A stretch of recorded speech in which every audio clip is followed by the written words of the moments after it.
Hello friends, welcome back to my YouTube channel. Friends, ये आपके सामने डेल्टन यूनिट है और ये जो है लॉयड का है। इसमें जो है R32A रेफ्रिजरेंट है। तो हम आपको बताएंगे कि एक तो ये यूनिट कूलिंग नहीं कर रहा, दूसरी बात इसमें जो दिक्कत है वो लीकेज की है, और इसमें R32A रेफ्रिजरेंट आप कैसे चार्ज करेंगे स्टेप बाय स्टेप, जिससे कि आपको कोई नुकसान नहीं हो। और बहुत ज़्यादा एहतियात से मैं आपको बताऊँगा, जिससे कि आपको मतलब कूलिंग भी अच्छी हो। ऐसा नहीं हो कि आप कभी ऐसा होता है कि गैस चार्ज कर देते हैं, वहाँ पे क्या है, इसकी जो सक्शन लाइन है, मतलब जो मोटा वाला पाइप है, वो चिल्ड नहीं होता है।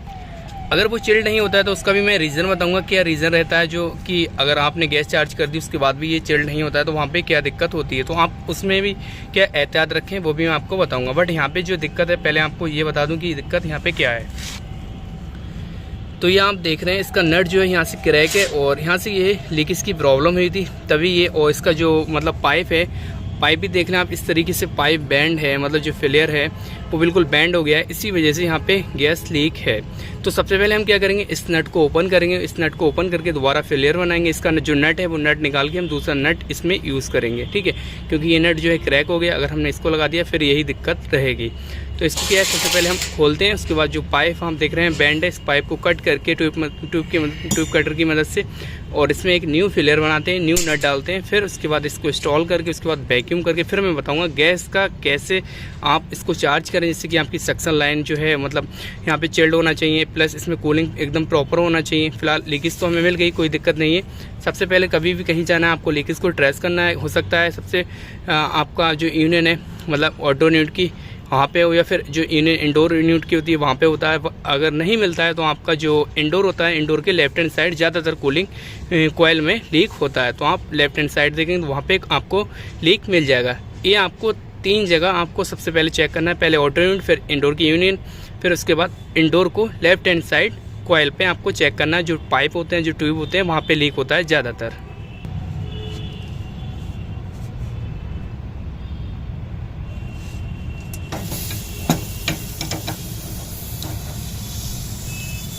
तो यहाँ पे क्या है, मतलब हल्की फुल्की गैस रहेगी, मतलब एयर ही आप समझ सकते हैं। बाकी जो है यहाँ से ऑयल वगैरह भी आ रहा है तो वो भी आप देख लें। अगर ऑयल आ रहा है तो उसको भी फ्लैशिंग कर सकते हैं, अगर ज़्यादा आ रहा है तब। फिलहाल इसको हम पहले ओपन करते हैं।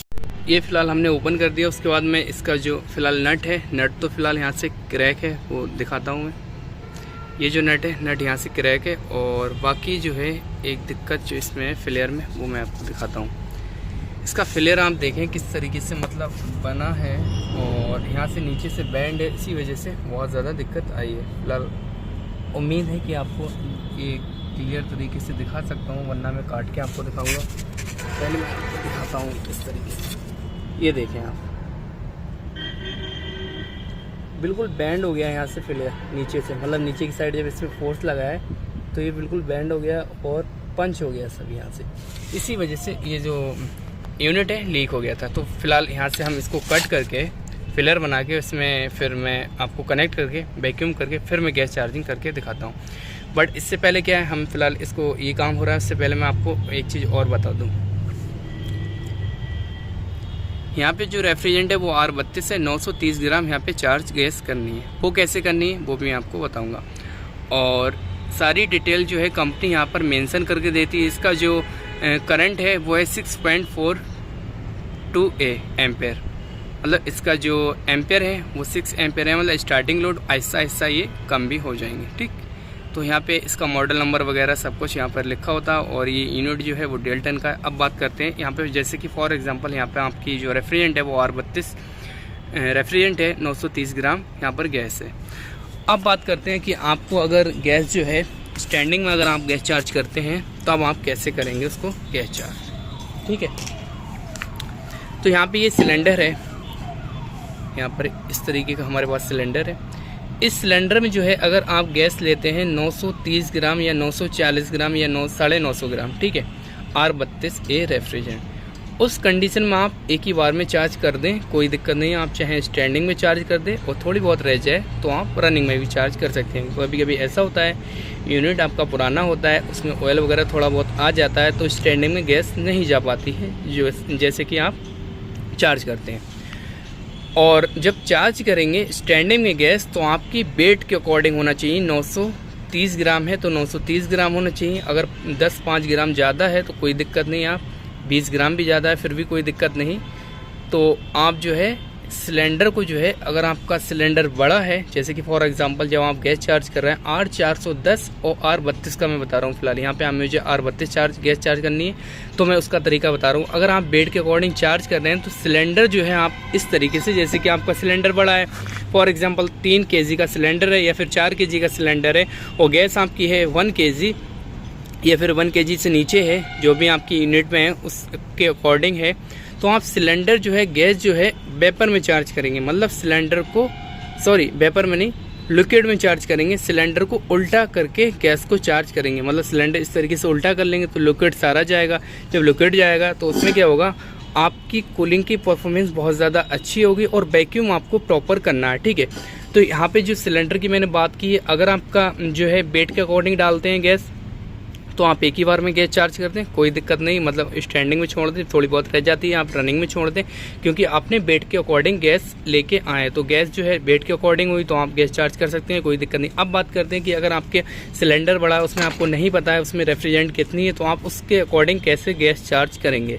तो यहाँ पे क्या है, जैसे कि आपने गैस ली, इसमें सिलेंडर में क्या है, गैस 2 kg है, ठीक है, 2 kg गैस है और वहाँ पे आपको जो रिक्वायरमेंट है 800 ग्राम है या फिर 600 ग्राम है, R32 गैस है वहाँ पर, तो आप कैसे चार्ज करेंगे। अगर आपकी गैस ओवर है, सिलेंडर भरपूर है, मतलब इसमें सिलेंडर में गैस मतलब जितना है, जैसे कि आपका सिलेंडर जो है 2 kg का है और वहाँ पे गैस है 1800 ग्राम 1600 ग्राम, तो आप क्या करेंगे, गैस कैसे चार्ज करेंगे। तो आप सिलेंडर वेपर में रखेंगे, मतलब सिलेंडर को सीधा रखेंगे। उसके बाद गैस चार्ज करेंगे आहिस्ता आहिस्ता, स्टैंडिंग में थोड़ी गैस चार्ज करेंगे आप स्टैंडिंग में, ठीक है। उसके बाद रनिंग में चार्ज करेंगे, क्योंकि गैस जब ज़्यादा होती है तब हम गैस को जो है वेपर में चार्ज करते हैं। वेपर में चार्ज करने से फ़ायदा क्या है, ये फ़ायदा है कि आपका कंप्रेसर ट्रिप नहीं होगा, क्योंकि गैस जब ओवर हो जाती है और गैस जब ज़्यादा चली जाती है, आप गैस जब ज़्यादा चार्ज कर देते हैं तो आपका कंप्रेसर जो है ट्रिप होकर बंद हो जाता है, फिर दोबारा ऑन होता है। और R32 रेफ्रिजरेंट है या फिर R410A रेफ्रिजरेंट है, तो वहाँ पर क्या है, गैस को आप जो है स्लोली चार्ज करें, जिससे कि ज़्यादा अगर चार्ज कर देंगे तो वहाँ पे कंप्रेसर ट्रिप हो जाए। कभी कभी कंप्रेसर जो है फटने के भी चांसेस रहते हैं, हालांकि ऐसा होता नहीं है। बहुत ज़्यादा एहतियात रख के चार्ज करना चाहिए गैस को आप। अब एहतियात क्या रखनी है आपको, सबसे पहले क्या करेंगे, जब आप गैस चार्ज करेंगे उससे पहले आपको वैक्यूम करना है। वैक्यूम जो है आप 45 मिनट करेंगे। अगर R410A है या फिर R32 गैस है तो वहाँ पे वैक्यूम जो है 45 मिनट वैक्यूम करेंगे, प्रॉपर तरीके से वैक्यूम करेंगे। लीकेज आपकी जहाँ पे भी लीकेज आपको ट्रेस करना है, उसके बाद सोल्ड करना है, उसके बाद वैक्यूम करना है। वैक्यूम करके उसके बाद 15 मिनट तक आप क्या करेंगे, उसको होल्ड रखेंगे वैक्यूम। जब आप वैक्यूम होल्ड रखेंगे उससे आपको क्लियर नज़र आ जाएगा। अगर आपका वैक्यूम टूटता है तो आपका 100% कहीं ना कहीं लीक है। अगर वैक्यूम नहीं टूटता है तो आप उससे क्लियर कर सकते हैं कि हमारा जो वैक्यूम है वो प्रॉपर है, वैक्यूम नहीं टूटा है, तो कहीं भी लीक नहीं। उसके बाद आप गैस चार्ज करेंगे। जब गैस चार्ज करेंगे तो मैंने पहले ही बता दिया, अगर आपका वेट के अकॉर्डिंग है तो आप वेपर में चार्ज, मतलब जो है आपका लिक्विड में चार्ज करना है। अगर सिलेंडर में गैस ओवर है, मतलब कि भरपूर सिलेंडर में गैस है, तो आप वेपर में चार्ज करेंगे। और आपको पता नहीं गैस कितनी है तो आप इसमें मतलब सिलेंडर जो है वेपर में चार्ज करेंगे, और अगर सिलेंडर के वेट है तो आप लिक्विड में चार्ज करेंगे। अब बात करते हैं कि अगर आपकी रिटर्न नहीं आती तो उसका क्या रीज़न होता है। अगर रिटर्न नहीं आती तो आपका 100% कहीं ना कहीं बहुत माइनर लीक है, तो पहले आप लीकेज को ट्रेस करेंगे। कभी कभी ऐसा होता है कि आप लीकेज ट्रेस करते हैं, उस समय क्या होता है, आपका इंडोर है फिर आउटडोर है, कहीं भी लीक है और लीक नहीं मिलता है, बट वहाँ पे लीक होता है, बहुत ज़्यादा माइनर लीक होता है, तो उस वजह से आप गैस चार्ज कर देते हैं और वैक्यूम कर देते हैं। थोड़ी बहुत देर वैक्यूम किया, उसके बाद गैस चार्ज कर दी, उसके बाद जो है आपकी रिटर्न थोड़ी बहुत देर तक आती है। उसके बाद फिर वही दिक्कत आती है कि आपका जो रिटर्न है, सक्शन वाला पाइप है, वो अच्छे से चिल्ड नहीं हो पाता है। उसका जो मेन रीज़न होता है वो यही होता है, कहीं ना कहीं लीक होती है या फिर आपने प्रॉपर वैक्यूम नहीं किया है। 2 रीज़न होते हैं, आप दोनों अच्छे से फाइंड आउट कर लेंगे तो उम्मीद है आपकी रिटर्न अच्छे से आएगी। अब बात करते हैं कि R32 गैस जो होती है वो कंप्रेसर जो है क्यों फट जाता है। R32 गैस कभी भी चार्ज करेंगे तो आप कैन नहीं लेंगे। R32 गैस की अगर कैन लेते हैं तो वहाँ पे बहुत ज़्यादा हादसे फिलहाल ये इसी के हुए हैं कि आपने जो है R32 गैस की कैन ली है, तभी ये दिक्कत आती है। अदरवाइज़ आप गैस खुले हुए लेंगे या फिर गैस के जो सिलेंडर आते हैं वो लेंगे तो वहाँ पे कोई दिक्कत नहीं होगी, ठीक है। गैस जो होती है सिलेंडरों में आती है, उसके बाद आप सिलेंडर से, और बड़े भी सिलेंडर आते हैं बहुत सारे, तो R32 गैस के, R410 गैस के, R22 गैस के, तो आप उनके सिलेंडर को यूज़ करेंगे तो दिक्कत नहीं आएगी। बट आपको R32 की कैन यूज़ नहीं करना है, आपको ध्यान रखना है, कभी भी कैन यूज़ नहीं करना है। कैन से ही हादसे ज़्यादातर हुए हैं, तो आप कैन का यूज़ ना करें। बाकी मैंने जो तरीका बताया उसी तरीके से मैं आपको गैस चार्ज करके बताऊंगा, और उसी तरीके से जिस तरीके से मैं आपको गैस चार्ज करके बताऊंगा और एम्पेयर किलोमीटर लगा के दिखाऊंगा कि एम्पेयर ऐसा ऐसा कितने ले रहा है, वो सब चीज़ आपको A to Z इन्फॉर्मेशन मिल जाएगी। ठीक है, तो अभी क्या है, मैं आपको जो है वैक्यूम करके और जो काम है वो मैं सारा करके उसके बाद मैं आपको दिखाता हूँ। तो फिलहाल हमने क्या यहाँ पर एक न्यू नट इसमें इंस्टॉल कर दिया है। बाकी इसका जो फिलेयर है अच्छे से हमने फिलेयर बना दिया। आपको दिखाता हूँ फिलेयर किस तरीके से बनाना है। इस तरीके से हमने फिलेयर बनाया जिससे कि अच्छे से यहाँ पे कोई गरारी वगैरह ना रहे, आप रेती से अच्छे साफ़ कर सकते हैं। और उसके बाद जो है इसको कनेक्ट करके और वैक्यूम करके फिर मैं आपको दिखाता हूँ। यहाँ पे क्या है, हमने इसका जो फिलेयर नट है वो हमने फिलहाल कनेक्ट कर दिया है, और बाकी इसमें जो है हम वैक्यूम करके आपको दिखाते हैं। फिलहाल हमने अभी वैक्यूम पे लगा दिया इसको। तो वैक्यूम जो है वैक्यूम पंप से ही करें, ध्यान रखना है आपको। और इसमें तो R32 रेफ्रिजरेंट जो होती है उसका जो स्टैंडिंग प्रेशर होता है वो 240 से 245 PSI होता है, और रनिंग प्रेशर होता है वो 110 से 115 PSI होता है। तो यहाँ पे आपको जो स्टैंडिंग प्रेशर जो मैंने आपको बताया 240 से 245 PSI, और रनिंग प्रेशर जो है वो 110 से 115 PSI होना चाहिए। तो इसका आपको ध्यान रखना है, स्टैंडिंग रनिंग दोनों प्रेशर ध्यान रखना है। फिलहाल ये वैक्यूम हो जाता है, उसके बाद मैं जो है आपको दिखाता हूँ। तो यहाँ पे जो है लगभग वैक्यूम हो चुका है, -30 पे सुई आ चुकी है। ठीक है, उसके बाद जो है हम इसको होल्ड करके उसके बाद जो है यहाँ से जो है जब हम इस चार्जिंग लाइन को यहाँ से डिस्कनेक्ट करेंगे वैक्यूम पंप से, उसके बाद जब सिलेंडर में लगाएंगे तो उसमें लगा के उसके बाद यहाँ से थोड़ी सी गैस रिलीज़ करनी है। तो मैं आपको करके दिखाता हूँ। सिलेंडर हमने चार्जिंग लाइन कनेक्ट कर दी है, बाकी वैक्यूम पंप से जो है चार्जिंग लाइन हमने हटा दिया है, इसको हमने ओपन कर दिया है। और उसके बाद जो है ये चार्जिंग लाइन जो है सिलेंडर से हमारी सीधी यहाँ पर आई। तो यहाँ पे हमने क्या करना है, इसमें थोड़ी सी गैस जो होगी हमें रिलीज़ कर देना है, जिससे कि चार्जिंग लाइन में जो एयर हो वो चली जाए। ज़्यादा जाए नहीं, यूँ भी हल्की फुल्की होगी। उसके बाद जो है इसको अच्छे से टाइट भी कर देना है आपको। तो इस तरीके से हमने टाइट कर दिया है। बाकी इसमें जो है स्टैंडिंग में इसमें गैस रिलीज करेंगे 150 PSI तक। तो मैं इसको ऑन करता हूँ। अभी फ़िलहाल मैं ऊपर हूँ अकेले, तो इस वजह से थोड़ी दिक्कत आ रही है। और आपको जब गैस चार्ज करेंगे तो इसको सिलेंडर को मैंने पहले ही बताया, अगर सिलेंडर में गैस जो है ज़्यादा है फिर तो आप क्या करेंगे, वेपर में चार्ज करेंगे। अगर गैस कम है तो आप लिक्विड में चार्ज करेंगे गैस को। तो मैंने क्या यहाँ पे सिलेंडर जो है उल्टा कर दिया। लिक्विड में हम गैस चार्ज करते हैं स्टैंडिंग में, और उसके बाद लिक्विड जो है आपको यहाँ पर नज़र आएगा पाइप से दिखता हुआ, मतलब यहाँ से। ये आप देख रहे हैं लिक्विड जा रहा है बिल्कुल प्योर। और इसको जो 150 PSI तक हम स्टैंडिंग में चार्ज करेंगे, उसके बाद जो है रनिंग में गैस को चार्ज करते हैं। तो अभी फ़िलहाल क्या है, समथिंग 150 PSI हो गया है। इसका जो स्टैंडिंग प्रेशर रखना है 240 से 245 PSI रखना है, और रनिंग प्रेशर जो रहेगा वो 110 से 115 PSI R32 गैस का रहेगा। तो यहाँ तक तो आपको क्लियर हो गया। बाकी मैं इसका AC जो है वो ऑन कराता हूँ और रनिंग में आपको दिखाता हूँ। यहाँ पे क्या है, AC ऑन हो गया है। बाकी मैं इसका जो है आपको रनिंग प्रेशर दिखाता हूँ, और उससे पहले जो है इसमें एम्पेयर भी नोट करेंगे कि एम्पेयर कितने चलना है। ठीक है, तो एम्पेयर जो है एम्पेयर भी मैंने किलोमीटर से सेट कर रखा है। उसके बाद जो हम एक इसके वायर में डालते हैं। तो यहाँ पे एम्पेयर आप देख रहे हैं 4.2 एम्पेयर चल रहे हैं।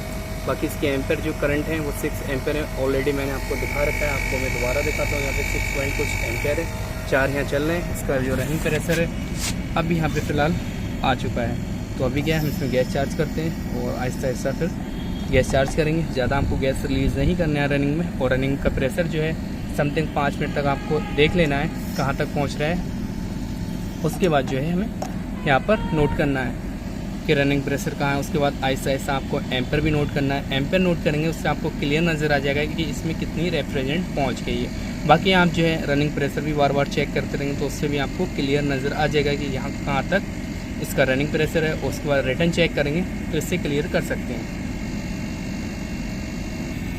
अभी फ़िलहाल इसका जो रनिंग प्रेशर है समथिंग 80 तक पहुँच गया है। और बाकी इसके एम्पेयर भी यहाँ पे नोट करनी है। और उसके बाद रिटर्न भी आपको देखना है। रिटर्न जो है हल्की फुल्की आ रही है। और उसके बाद जो है अभी तो फ़िलहाल यहाँ पे चल रहा है इसे। एम्पेयर आप ध्यान से रखें, कि ध्यान से नोट कर लें ये एम्पेयर जो है, जिससे कि आप देखते रहेंगे तो वहाँ पे आपको करंट आपको नज़र आ जाएगा कितने एम्पेयर ये ले रहा है। ठीक है, इसके एम्पेयर आहिस्ता आहिस्ता बढ़ने लगे। और बाकी जो है यहाँ पे अच्छे से इसका मतलब इसका जो रनिंग प्रेशर है 115 से 120 PSI हो गया है। इसकी जो रिटर्न है अच्छे से आ रही है, एकदम अच्छे से कूलिंग कर रहा है। तो इस तरीके से आप इसको पूरा कंप्लीट कर सकते हैं। तो फ्रेंड्स, ये इन्फॉर्मेशन कैसी लगी? अच्छी लगी वीडियो को लाइक कर दो, चैनल पर न्यूज के चैनल को सब्सक्राइब कर दो। Thank you for watching.